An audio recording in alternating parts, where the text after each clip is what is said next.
to start in the NFC.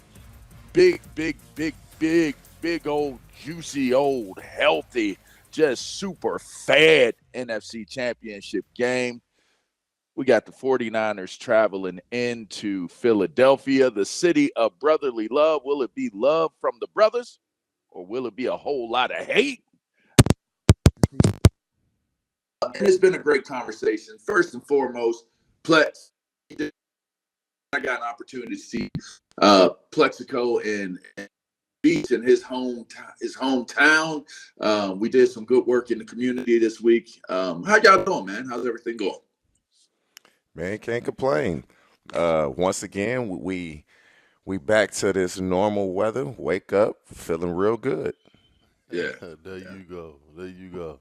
But yeah, man, everything's good, man. You know, like LaVar said, I got an opportunity to go home and put my feet on the turf and see some familiar faces and some family, some friends that I've known all my life, and most important, I had a couple crab cakes and blue crab, so I'm all set to go. That's all right. That is all right. Okay, fellas. So we got a big game. We got big games this week, and going into it, there's been a lot of conversations surrounding Ken Brock Purdy and this San Francisco offense be the complement needed for San Fran to go on the road and win in Philadelphia. I have my thoughts on it, but I'm interested to know what y'all are thinking. Can Brock Purdy go in to the city of brotherly love? Of course he can and win it. Will he?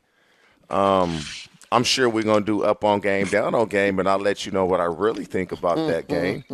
But yeah, he can. He hasn't lost a game as a starter, and so I don't care who they've played. It shows when it matters, he can get it done. He's been playing really good football. The team around him is playing really good football. But this Eagles offense and this Eagles defense, they can match up with the Niners, as can the Niners match up with the Eagles. So this is going to be a fantastic game. But it's not as if Brock Purdy is going into Philadelphia and, oh, man, this Ricky, the Mr. Irrelevant, has no chance. Yeah, he can get it done because he's shown week after week after week that it's not too big for him. Man, I think one of the main factors going into this game is going to all be about can the Philadelphia Eagles control the defense in front of the 49ers. And I've been in games like this where I remember back in 2006 when we had the opportunity to play against the Carolina Panthers, and we had OC and Strahan. We definitely had the best ends in the game. And one of those things that can control the defensive ends is the RPO game. And it gives an opportunity for the Eagles to take a Joey Bosa and that pass rush out of the game with Bosa. Actually running Nick Bosa with running the ball at him. And obviously he's going to make some plays in the run game with it's going to come down to the decision making of Jalen Hurts. And if he decides to keep it or give it to the running back. But those quick screens at the line of scrimmage and those RPO runs will help stop the rush of the 49ers. I think that's going to be the key to the game. His QB rating versus the Cowboys was 87.4. He completed 19. He had 214 yards. He was sacked 2 times. He actually threw for more yardage in the game than Dak Prescott. So here's the thing. Hey, listen, it wasn't the best of best days in terms of offense. 19-12 was the game. And if you think about it, Dak Prescott throws 2 interceptions. That equaled 6 points. You know, the 49ers were able to put up field goals on those turnovers, and they missed an extra point. And that right there ties the game up. It's 19-19. Who knows what happens? The Dallas defense played very well. The question I was asking myself, and I'll ask you guys this: do you think that this Dallas defense which is a stout defense, opportunistic defense, played really well. Was this a good enough test for Brock Purdy? Now, he had him at home, but I still think this was a good enough challenge and a good enough test for us to figure out, okay, you only got 19 points. You only scored 1 touchdown. But I kind of learned more about this 49ers offense in this game than I probably did any other game. And that was because they played the run tough. They played well against the pass. Brock Purdy still protected the ball, waited, let the game come to him, so to speak, delivered some big throws. I mean, the throw to Kelsey bobbles it and catches it. He threw a couple big plays to Kelsey. Kittle. Kittle, to Kittle. Some really, really big moments that Brock Purdy was able to deliver in. Do you think that is a catalyst for him heading into this game against a really, really good, a really strong up front, a team that has, I believe, if I'm right, has the most pressures or maybe not the most pressures, but they certainly have the most sacks and in the league this year in the Philadelphia defense? Purdy will be confident because of the way he's played. We all know this, man. When you're playing well and things are going according to plan for you as a player, we feel unstoppable. We feel great about ourselves. There's nothing we can do. Our self-confidence is through the roof. It's a different ball game. The Dallas Cowboys were really good on defense last week. The Cowboys defense played well enough to win the game last week. They did do that. The Eagles defense is just as good, if not better, from a complete unit perspective. When you got Darius Slay and Bradbury as corners on the outside, I think everybody here will say, oh, that's better just on the secondary, the corners. That's better than what the Cowboys have as a whole. When you look at the safeties and Gardner Johnson, Avonte Maddox, he may come back and play. The Eagles present so many problems because they can rotate their second D line, and for the most part, their second D line, the majority of those guys, they've all been starters. They've all been starters. Yeah. And so there's really no drop off. It's going to come down to me, it's strength versus strength. The Niners are good up front on both sides of the ball.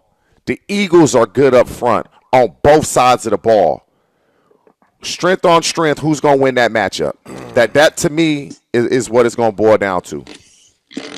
Man, this football game will be won on the edges. When I say the edges, I'm talking about the wide receivers. I love some edges. A.J. Brown and the Slim Reaper. Hey, Plex, who you taking? You got Debo. You got Debo Ayuk. Listen, I'm not AJ and Devon. Who you taking? I'm not backing down off the Eagles. I said before the season even started that the Eagles would probably be the best team in the NFC and go to Wait. Oh, let's go back to that. Who had the Eagles in the Super Bowl prior to the season on this show? Not you. Yes, I did. No, you on didn't. This show. No, Sam, pull it up, Sam. Pull it up, Sam. Sam, don't. Sam Orion, pull it up, please. Sam, don't pull it up. But listen, this game will be won on the edges. I don't know. And because I believe that, the Slim Reaper and A.J. Brown, the 49ers are going to have some trouble containing those two young men. And I believe that's where the game is going to be won at. You got to get this ball in these guys' hands quick at the line of scrimmage. That'll make plays for you. And I think that's going to be deciding factor to this football game because I just believe in the back end that the 49ers, if they want to put those guys in man-on-man situations and blitz Jalen Hurts, that's going to be the thing that hurt them the most. Hey, LaVar. We got to go back to that. We got to go back to that. Hey, when the season started, why are you talking about old stuff? Hey, who was my Super Bowl picks? Do y'all recall? What was it? Cincy? I think you said the Cincinnati Bengals. It was either the Cincy or Bills and Philly, I believe you said. It was 1,000% Philly. So we just gonna take you a trip down. What was the other team? I was wrong on that other team. Who was it? I picked the Bills. I picked the Bills and the Eagles in the Super Bowl before the season started. All right. So I still got a 50% chance. I still got a 50%. We ain't gonna argue with you today. Hey, but hey, that's one thing me and Plex we agree on is that matchup on the outside, man, with AJ Brown, Devontae Smith on one That could be side. too much. That's too You got much. Debo and Ayuk, Kittle and Goddard, Oh, that could be too.